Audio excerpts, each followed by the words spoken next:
Tiens Timmy, il y a du courrier pour toi. Ah, merci. C'est une lettre de Simon. Ah, c'est vrai? Cher ami, ou du moins la chose qui s'en rapproche le plus.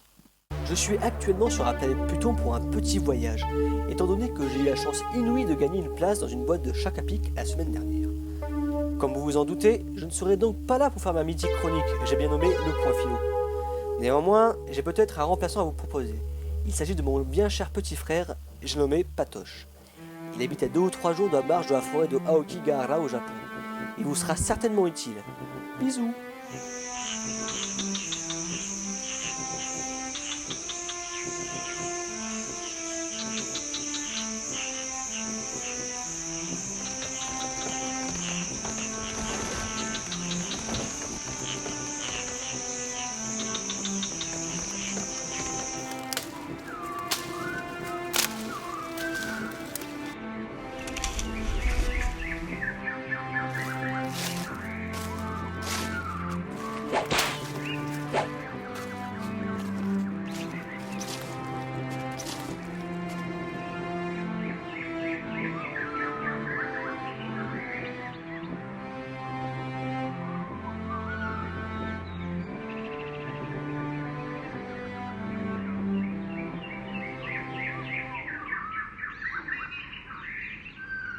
Qu'est-ce que tu fais exactement?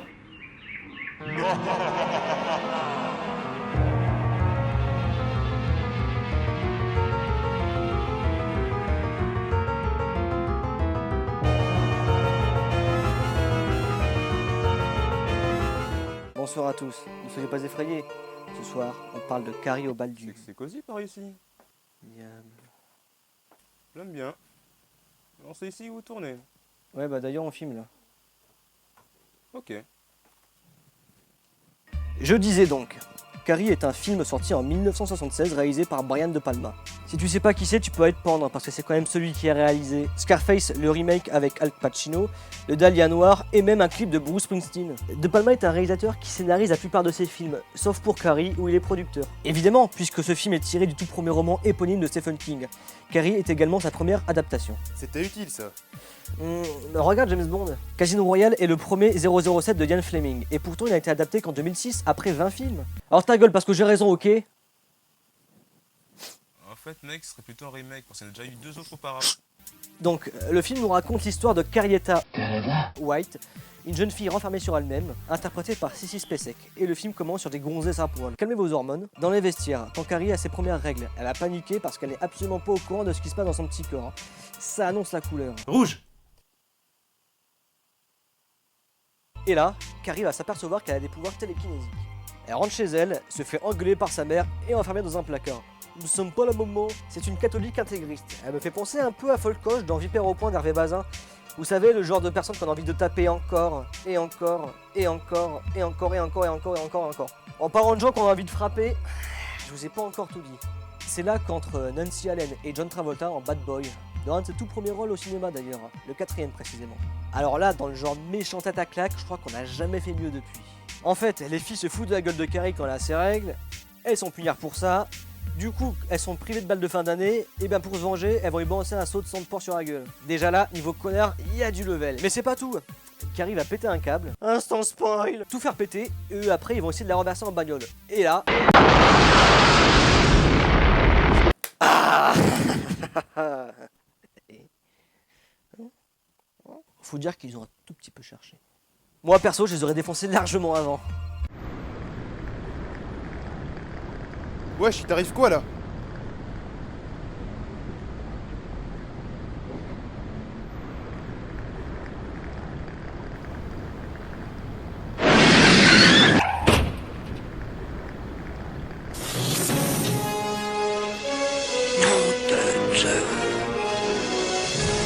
Carrie va ensuite tout détruire et massacrer tout le monde, pour finalement rentrer chez elle et se faire poignarder par sa mère. Tu la sens la journée de merde là? Tu la sens sérieux? Puis finalement, elle va la crucifier et faire s'écrouler la maison. Donc elle meurt à la fin, et par conséquent, il y a eu une suite. Vous savez, Carrie est le genre de film qui a une structure narrative très précise. Un peu comme le premier Very Bad Trip. Et si on fait une suite, ça redonne forcément le même film, sans intérêt donc. Et comme Very Bad Trip, il y a eu une suite. Et donc une suite qui ressemble au premier. Ce qui est d'ailleurs un gros doigt d'honneur à Stephen et à Brian. Oui, parce que je les appelle par leur prénom. Puisque Carrie meurt à la fin, c'est un peu comme si tu faisais un Titanic 2.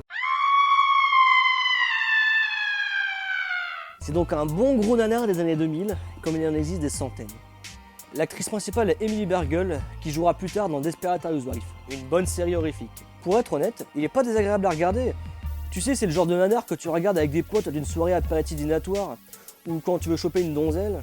Passons au remake de Kimberly Pierce, Carrie la Vengeance. Ce remake est sorti en 2013 et celle qui interprète Carrie est Chloé Moretz, alias Hit Girl dans Kick-Ass. Plusieurs choses me dérangent dans ce remake. Tout d'abord, Chloé est mignonne, même sans maquillage, et donc c'est pas très crédible quand on la traite de fille dégueulasse. C'est un peu comme si Robert Pattinson jouait le bossu de Notre-Dame. Ce film n'est pas fait pour faire peur, mais pour divertir. Ce film est une réadaptation du film de Brian De Palma, et non pas du livre de Stephen King, donc au final il se ressemble beaucoup avec quelques changements. Et ses pouvoirs sont plus badass, ce qui se retranscrit à l'écran par...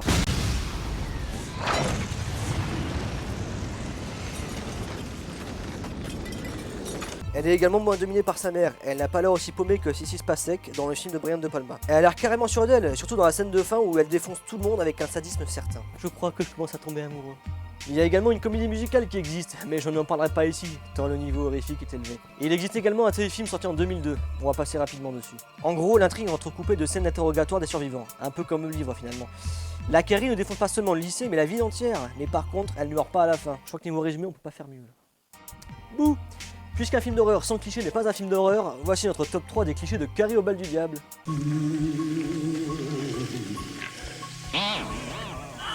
La religion est un élément central dans les films d'horreur, ne serait-ce que pour citer le plus connu d'entre eux, l'exorciste.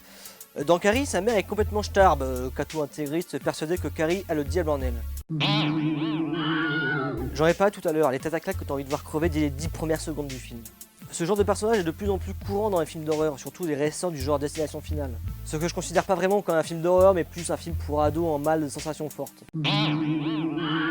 La scène finale. Je vous laisse deviner. Si, allez. Un petit effort. Ah. Un petit jumpscare. Fait du bien. Hein. Bon, le point philo, c'est à toi. En réalité, Carrie est le deuxième roman de Stephen King. Son tout premier était au sujet d'une fillette dans un lycée américain, mais était très vite retiré des ventes. Pourquoi? On est en plein contexte du Vietnam et il est hors de question qu'on expose aux Américains les crises de leur temps. Donc tout simplement, Stephen King se décide à retirer ce bouquin de lui-même. Du coup, si t'es un mec avec beaucoup de temps à perdre ou de l'argent à cramer, si tu es maladivement curieux ou si tu es tout simplement malsain, essaie de retrouver ce premier volume de Stephen King. Je suis sûr qu'il y a plein de fans du mec qui seraient franchement curieux de le lire. Donc quand King publie son deuxième roman Carrie, en 69 il me semble, il commence à développer ces thèmes majeurs, c'est-à-dire l'intrusion du fantastique dans la réalité et le développement de pouvoirs paranormaux qui sont souvent la métaphore de la puberté. Parce que ouais, avoir plein de poils et de l'acné sur la gueule, c'est vraiment pas bien. C'est marrant d'ailleurs parce qu'en fait c'est un truc qu'on retrouve chez Chronicles qui est sorti en 2012 et qui réutilise vraiment de façon putassière toutes ces thématiques de l'adolescence, la métaphore de la puberté au travers des pouvoirs paranormaux, etc. Un peu comme l'épisode de Smallville, mais en beaucoup moins crédible. Heureusement, on aura une autre adaptation de Stephen King qui est toujours dans la même thématique, adolescence, métaphore, puberté, etc., qui est Christine. Mais là, c'est par John Carpenter en 83. Bon, évidemment, quand c'est fait par un maître de la série B, ça peut que bien marcher. Après, ce qui est intéressant d'observer chez Carrie, c'est que Brian De Palma commence déjà à faire quelques expérimentations. On sait que c'est un fan de Hitchcock, donc du coup, il développe vraiment une manière de manier le suspense qu'il avait commencé en 69 chez Sœur de Sang, qu'il réutilise ici. Après, ce qui est plutôt cool, outre le fait qu'il y ait des nanas dénudées chez Tonton De Palma, c'est que Carrie est vraiment le théâtre d'expérimentation dans sa filmographie. Ouais, c'est vrai, regarde, attends. Il y a le split screen déjà qu'il a déjà utilisé chez Sister en 69, qui est beaucoup plus approfondi, notamment dans la scène du bal en fait. Là où Carrie se livre à des exactions tout à fait sadiques. Ouais, c'est pas mal ça. J'aime bien. Hitchcock est une grande source d'inspiration chez De Palma et ça se ressent à plusieurs niveaux, que ce soit au niveau du cadrage. Ouais, il y a ce petit truc là d'espèce de double focal que personne n'arrive à réutiliser de toute façon. On va lui demander des conseils à ce mec-là. Il est intéressant de noter que, outre le fait de montrer des nanas à moitié dénudées dans Carrie, De Palma s'exerce ici à pas mal d'expérimentations cinématographiques. Par exemple, une utilisation du split screen, qui est typiquement Hitchcockienne, qu'il avait déjà utilisé en 69 pour Sœur de Sang. Ici, il approfondit réellement et il redonne une nouvelle définition, un mot suspense, tel qu'il aurait défini, à savoir donner plus d'informations au spectateur qu'au personnage principal. Ouais, c'est pas mal ça. Après, ce qu'il faut se mettre quand même dans la tête, c'est que Carrie, c'est une œuvre de commande, que De Palma va certes honorer de façon plus que correcte, mais qu'il explorera quand même de façon beaucoup plus personnelle dans Fury, qui sortira 5-6 ans plus tard à peu près. Un casting où tu retrouves notamment John Cassavetes, Kirk Douglas et Amy Irving. Ah ouais, Amy Irving qui jouait déjà sous Snell dans Carrie. Intéressant, non? Et comme par hasard dans Fury, on retrouve quoi? Une nana qui a des pouvoirs paranormaux qui se développent et qui est pourchassée par une organisation gouvernementale qui veut utiliser ses pouvoirs. Ouais, après avoir passé un bail de temps à m'ingurgiter des films d'horreur, j'ai quand même envie de donner des conseils aux blancs si vous voulez survivre dans les films d'horreur. Conseil numéro 1. Si vous entrez dans une maison hantée et qu'une voix venue d'outre-tombe vous dit « allez-vous-en », un conseil, tournez-vous vers votre conjoint ou votre conjointe et dites-lui d'une façon tout à fait posée « Chérie, je crois qu'on va devoir déménager ». Conseil numéro 2, si votre gamine se fait aspirer par la télévision, zappez une fois, 2 fois, passez par MTV à la limite, mais si elle veut pas sortir de là, vous prenez vos affaires et vous vous en allez. Et enfin, conseil numéro 3, putain, mais si ta gamine se met à t'insulter, à blasphémer et à vomir des liquides verts dégueulasses sur le canapé que t'as acheté la semaine dernière, un conseil, tourne-toi vers la DAS. Voilà, c'était le point philo. Et rappelez-vous, Marguerite Duras n'a pas fait qu'écrire des conneries. Elle en a aussi filmé. Eh bien, remercions Patoche pour ce discours écrit noir sur blanc. Bon allez, moi en tout cas, je vous laisse. J'ai un travail à terminer.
Allez, c'est dans le sens du but Franck Ribéry, la frappe